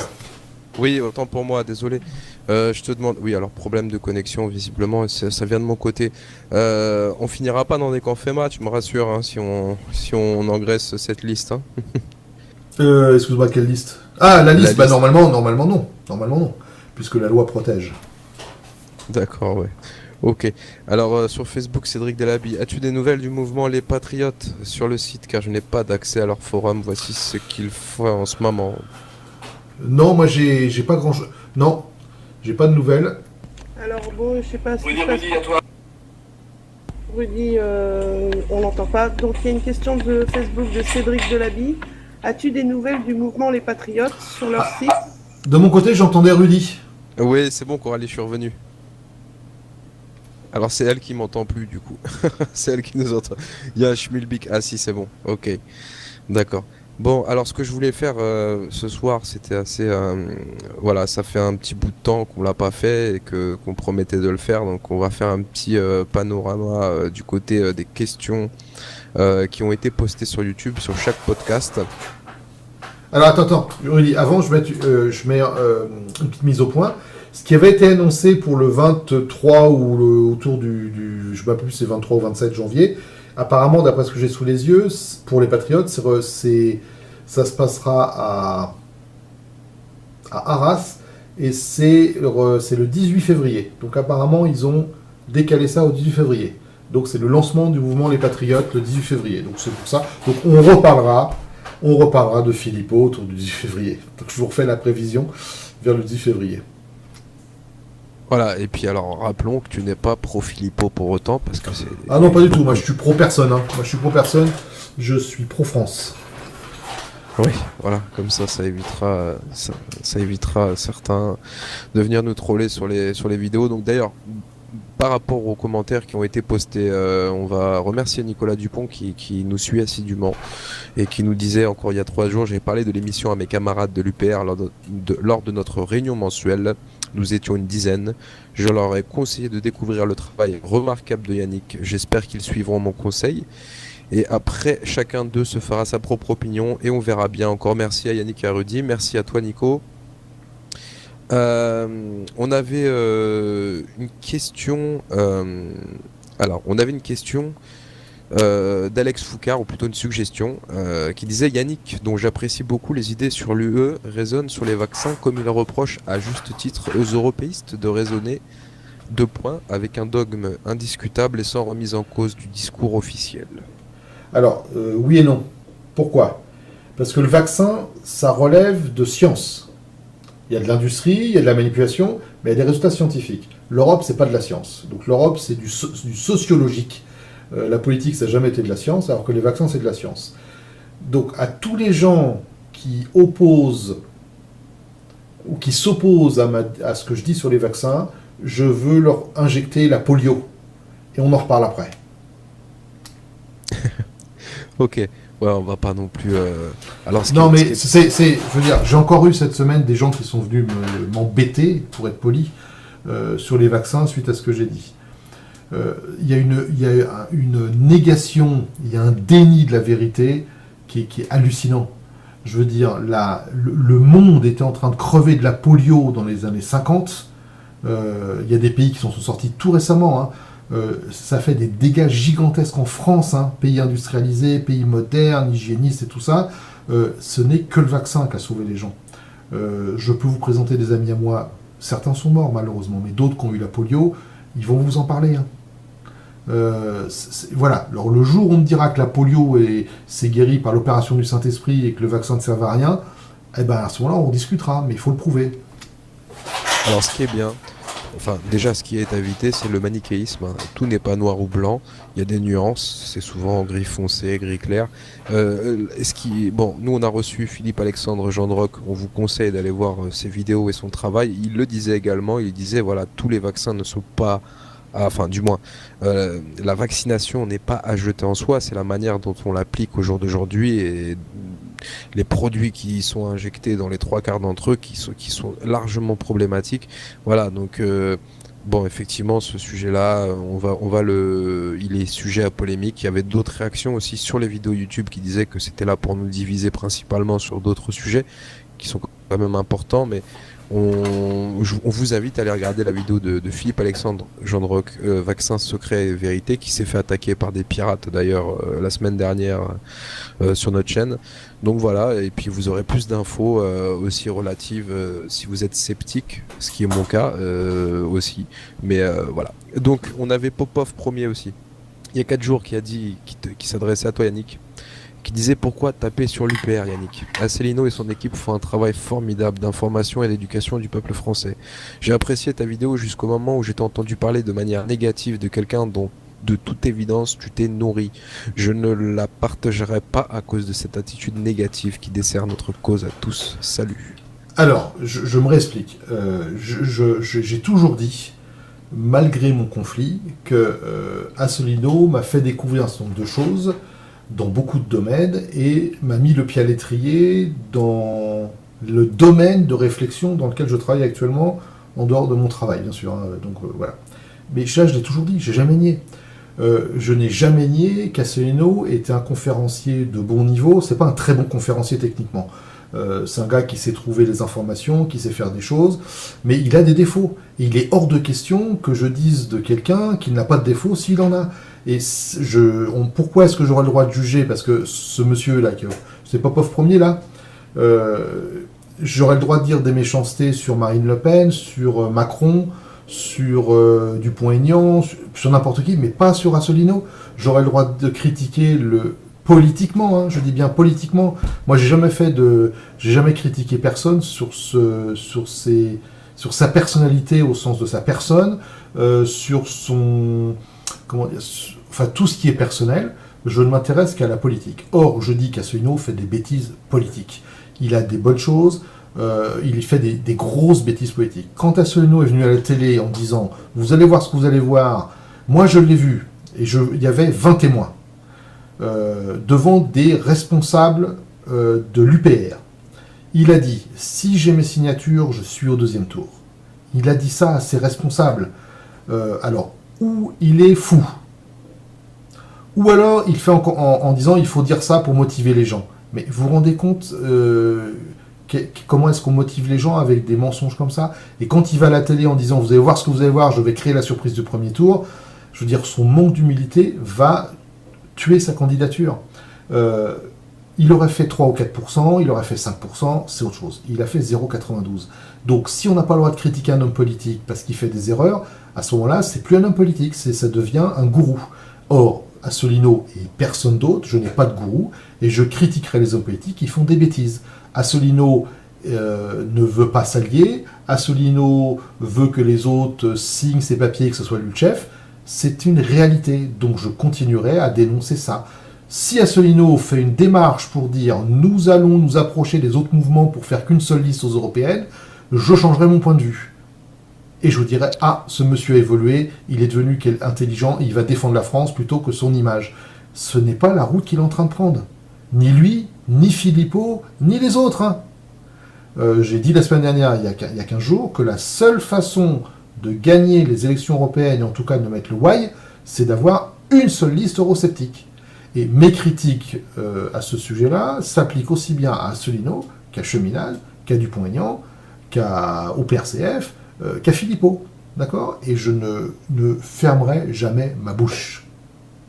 Et tu as bien raison, et d'ailleurs on le rappelle ici, on exerce c'est un exercice journalistique, politique et géopolitique, hein, principalement, voire économique. C'est une revue de presse avant tout, et c'est pas du cirage de pompe, donc on n'a pas à être dans la complaisance, ni on n'a pas à être partisan, on ne l'est pas, et pas forcément. Alors par rapport à des idées, certes, hein, vous avez bien compris, c'est l'euroscepticisme qui prime, en tout cas sur cette émission. Mais voilà. Bon, on a eu aussi des commentaires assez positifs. Christine Talaron, donc toujours sur YouTube, merci beaucoup pour votre énorme travail de réinformation et de vérité sur l'Europe. J'espère que les Français vont se réveiller, car beaucoup sont endormis et lobotomisés par le système. Il y a énormément de lanceurs d'alerte qui font un travail formidable, tel que le vôtre, mais il serait temps que toutes ces personnes mettent leur ego de côté, comme vous le soulignez si bien, parce que là, l'heure est extrêmement grave. Je suis pour ma part très pessimiste sur l'avenir de notre pays et je crains qu'il ne soit déjà trop tard. J'espère sincèrement me tromper, car j'ai bien peur que tout cela nous amène à la guerre et le chaos cordialement. Oui, ben on partage en partie, oui, on partage. Et je pense que les indices de guerre, pas forcément en France ou non, mais au sens mondial, les indices ou les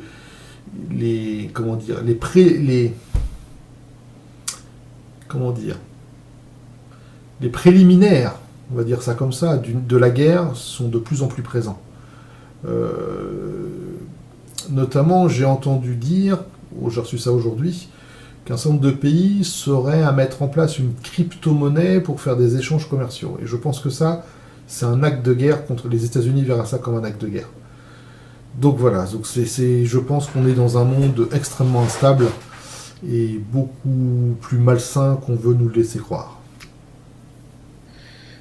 Ok, Ok, donc on a fait le tour des commentaires sur les dernières vidéos des dernières semaines. Principaux, il y en a d'autres, hein, mais ils étaient globalement assez similaires ou plus concis et pas forcément à mettre en avant. Euh, quid, alors Isabelle qui disait chacun le droit à sa liberté de penser et de critiquer, il faut rendre et prendre ce qui est à César et gardons le meilleur. Et elle parlait bien sûr, je pense, d'Asselineau. Euh, voilà, l'ouverture d'esprit, effectivement. Quid de la mise à jour qu'on devait faire, Yannick, par rapport à Notre-Dame-des-Landes? Ah ben je t'écoute, je t'avais dit que tu devais suivre le dossier. Alors, j'ai vu que... Moi je vais commencer si tu veux bien. Donc j'ai regardé un petit peu, je suis pas un spécialiste du dossier, mais je regarde ce qui arrive. Le gouvernement a fait converger un certain nombre de forces autour de Notre-Dame-des-Landes, mais a décidé de ne pas intervenir. Il y a eu une négociation et les zadistes vont remettre en route, remettre en état une route qui avait été fermée avec des chicanes et ainsi de suite. Et apparemment, comme la végétation, je crois que c'est 6 ans qu'a été fermée cette route, la végétation a pris un peu de liberté, il va falloir remettre en route, il va falloir reboucher les trous, et le département refuse de s'en occuper et refuse de payer pour ça, en disant nous on est pour l'aéroport, donc démerdez-vous avec l'État. Et donc ce qui devait prendre quelques jours va prendre 6 semaines. Et l'État a décidé de ne pas intervenir. Je pense, alors, je trouve ça très très bien d'un point de vue paix sociale, c'est très très bien. Mais je pense que d'un point de vue politique, c'est une grosse erreur de l'État, du gouvernement en tout cas, parce que ne pas intervenir là, ça ouvre la porte, ça va être un aspirateur pour les autres ZAD. Hein. Et les gens vont faire des ZAD en disant, dans leur inconscient, il n'y aura pas de risque, ils vont gagner, puisqu'ils ont gagné, et il n'y a pas de risque, et donc ils vont occuper d'autres endroits. Alors je ne sais pas s'il y aura assez de zadistes pour se répandre sur toute la France, pas toute la France, mais tous les points chauds de la France. Autour de Strasbourg, on a ce qu'on appelle le GCO, le Grand Contournement Ouest. Alors, le Grand Contournement Ouest, c'est quelque chose qui permettrait de désengorger. De Strasbourg est devenu catastrophique. Il n'y a pas de rocade à Strasbourg, hein, ça passe que d'un côté. Tout le trafic nord-sud passe par là, c'est dramatique, c'est bouché tout le temps. Et donc, le GCO devrait désengorger ce truc-là. Ça fait, je sais pas, 30 ou 40 km, je sais pas, mais voilà, ça évite le centre-ville. Enfin, ça évite le bord de la ville. Et ces cons-là ont décidé que ce serait payant. C'est débile, mais enfin voilà. Et il y a le Grand Hamster d'Alsace qui fait qu'il y a eu des études comme quoi il ne fallait pas déranger le Grand Hamster d'Alsace et tout ça. Et il y a des zadistes un peu timides qui commencent à prendre pied parce que tous les recours ont été épuisés et le GCO va se faire. Alors que ça ne devait pas se faire, ça va se faire, et ainsi de suite. Et ben là, il y a un point de ZAD potentiel. Avec l'idée, on va faire reculer le gouvernement, ça va durer 10 ans, on va occuper une ZAD, et puis on va faire sauter le truc, et puis on risque rien. Donc ce qui veut dire que ne pas intervenir dans la ZAD, ce que je ne souhaite pas, moi personnellement, je ne souhaite pas qu'ils interviennent, mais d'un point de vue politique, ne pas intervenir, c'est un risque de déstabilisation de beaucoup d'autres endroits. À Bure, hein, pour les enfouissements de produits radioactifs, et encore à d'autres endroits. Oui, c'est pas forcément un risque, c'est plutôt positif. Ça veut dire qu'ils baissent le bouclier d'un côté. Non, quand je dis un risque, moi je dis un risque pour le gouvernement. Hein. Je veux dire, personne dans un gouvernement n'a envie de gérer des situations de ce type-là. Hein. Je veux dire, on aime bien dans les gouvernements que les choses se passent bien, droites, correctes. Quand on décide, les gens obéissent. Je parle le risque pour le gouvernement. Et le risque éventuellement pour les personnes. Mais pour le gouvernement, je parle du point de vue du gouvernement. D'accord, donc pas d'intervention policière en vue pour l'instant dans les semaines à venir pour déloger les zadistes qui restent sur place. Il semble. J'ai entendu dire, alors ça c'est pareil, c'est une phrase qui a été dite par un responsable qui a dit le 10 février tout sera réglé. Donc on attend. Eh oui, on avait le Premier ministre la semaine dernière qui disait d'ici une semaine on va les déloger. Bon, on est dans du blabla, et puis tant mieux d'ailleurs, c'est effectivement une bonne nouvelle pour nous, une mauvaise pour le gouvernement. Et voilà, alors Coralie, si tu pouvais me rappeler la date, si tu veux prendre la parole, par rapport à un rassemblement qui s'effectuera donc en février, je crois que c'est le 10 ou le 11, c'est ça? Je sais pas si elle est là. Le 10, voilà, le 10 pour faire la fête. Donc il y aura un petit rassemblement le 10 sur place à Notre-Dame-des-Landes pour faire la fête et voilà pour célébrer cette grosse victoire, ma foi, puisque c'est quand même pas une petite victoire. Donc tous ceux qui sont intéressés, venez contacter la page Canal Citoyen en message privé, on vous répondra, on vous donnera les coordonnées, on repartagera l'événement et on vous tiendra au courant. On avait Olivier M du 26 qui demandait quel pays met en place une crypto-monnaie contre le dollar, Yannick. Alors, ça sera un ensemble de pays, mais apparemment, il y a des Russes qui y pensent pour des échanges. Bon, j'ai pas lu l'article, hein, j'ai lu que les titres, et en lisant le titre, je me suis dit, est-ce que c'était juste avant l'émission? Je me suis dit, ça, c'est quelque chose qui risque de. Vous rendez bien compte que si vous prenez la main sur une crypto-monnaie pour faire des échanges internationaux, le dollar, ça va le faire plonger, hein. Et les États-Unis vont perdre leur rôle de monnaie de réserve. Les États-Unis ne veulent surtout pas ça. Si les États-Unis perdent ce rôle-là, c'est-à-dire ne sont plus la première monnaie du monde, tout s'écroule, hein. Leur déficit, il va falloir qu'ils payent, les gens n'achèteront plus leurs obligations d'État, et ainsi de suite. Donc les États-Unis ne seront forcément contre cette solution-là, hein. Eux, ils veulent que le dollar reste la monnaie avec laquelle on paye le pétrole, le gaz, et ainsi de suite. D'accord, merci pour ta réponse. Si c'est comme le Bitcoin, nous dit Béatrice, ils feront de l'inflation et feront péter. Oui, après, je ne sais pas si ça se mettra en place, comment ça se passera, en sachant que si c'est une devise, c'est-à-dire que c'est des pays qui décident et non plus des indépendants, si c'est des pays qui décident, il n'y a pas de raison. Je veux dire, en sachant il faut confondre.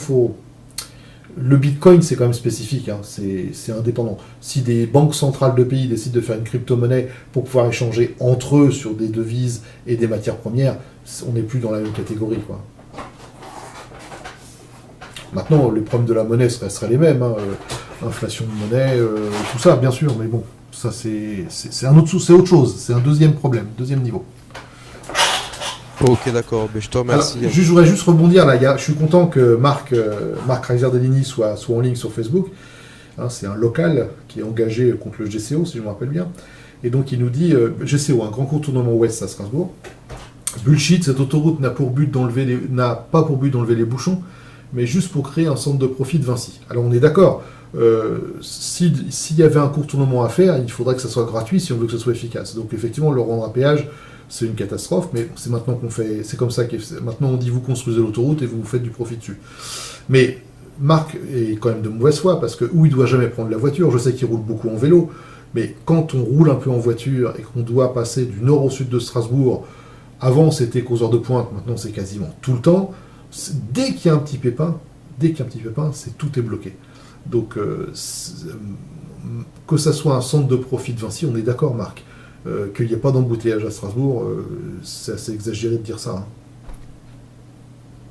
Et qu'il faut trouver une solution. Alors, ou on fait le tour de Strasbourg avec une rocade et on pète la moitié de l'est de Strasbourg, ou il faut trouver quelque chose, il faut trouver une solution, ça devient invivable. Ok, merci Yannick d'avoir suivi cette question. Moi j'ai des gros problèmes de connexion là en fin d'émission. Je pense qu'on va pouvoir clore et se dire à la semaine prochaine. Si ce n'est peut-être aussi si tu as un petit mot de fin à nous faire partager. Et puis voilà. Il est assez tôt, j'ai pas eu de paix dans le chat sur Mumble. Je vous remercie tous sur Facebook, hein, d'être de plus en plus nombreux chaque semaine. Également sur Mumble. On vous rappelle que le rendez-vous par rapport au Conseil national des citoyens avec la présence des Clés de l'Europe qui sera représentée, l'association sera représentée par Régis Chamagne. Yannick, tu pourras pas être sur place. Ça se déroulera donc très bientôt, en février là, donc j'ai plus la date, je crois que c'est le 3 février. Voilà. Donc on en parlera, on essaiera d'en parler la semaine prochaine et puis on fera un bilan après. De ça. Alors, excuse-moi Rudy, je t'ai coupé. Il n'y a pas de souci, vas-y. Bon, le mot de la fin, c'est toujours le même, hein. Je ne suis pas très original là-dessus. C'est que notre arme, c'est l'information. Notre arme, c'est de faire comprendre aux gens ce qui se passe réellement, et il faut casser cette coquille qui a été fabriquée autour de leur cerveau par la télé et la radio, et certains journaux papier, bien qu'il n'y ait plus grand monde qui lise les journaux papier. Et il faut vraiment aller gratter cette coquille et leur faire comprendre la réalité des choses. Il ne faut pas donner de slogan, il ne faut pas les agresser, dire sortons de l'UE à quelqu'un qui n'a pas été éduqué, c'est agressif. Il faut lui dire l'UE ça marche comme ça, comme ça, comme ça. Il faut que de lui-même ils disent mais si ça marche comme ça, alors il faut en sortir. Et pour ça, vous avez plusieurs outils. Vous avez d'abord votre cerveau, premièrement, c'est le plus important. Vous avez le site web, la page Facebook des Clés de l'Europe, le site web des Clés de l'Europe, les archives de cette émission, le journal ipso facto, et il faut que ça diffuse. Il faut que ça diffuse le plus possible. Si chacun d'entre nous arrive à diffuser les idées autour de 4, 5, 10 personnes et qu'elles-mêmes deviennent convaincues et diffusent, ça peut aller très très vite. Donc il faut passer à l'action. J'ai bien peur que si la coalition en Allemagne se fait, si Macron arrive à se mettre d'accord avec Merkel, qu'on franchisse une étape supplémentaire qui va être extrêmement difficile à tricoter avant les prochaines élections européennes. Et il va falloir mettre le paquet pour les élections européennes, parce qu'on est anti-européen, attention, et puisqu'on n'a pas grand d'autres moyens de faire freiner les choses d'ici là, quoi. Donc il faut informer le plus possible de gens. Voilà, donc moi je vous souhaite une bonne soirée, je vous souhaite une bonne semaine, j'espère qu'il pleuvra un peu moins, que la décrue va s'amorcer, et puis je vous dis à la semaine prochaine. Faites attention à vous, et puis passez une bonne semaine. Salut à tous. Salut, merci Yannick. Alors j'avais juste oublié, petite parenthèse, une permanence tous les mardis soirs en plus des émissions le mercredi et de l'antenne qui reprendra très certainement très prochainement avec Coralie qui est là tous les mardis soirs et tous ceux qui veulent venir, toutes les associations qui sont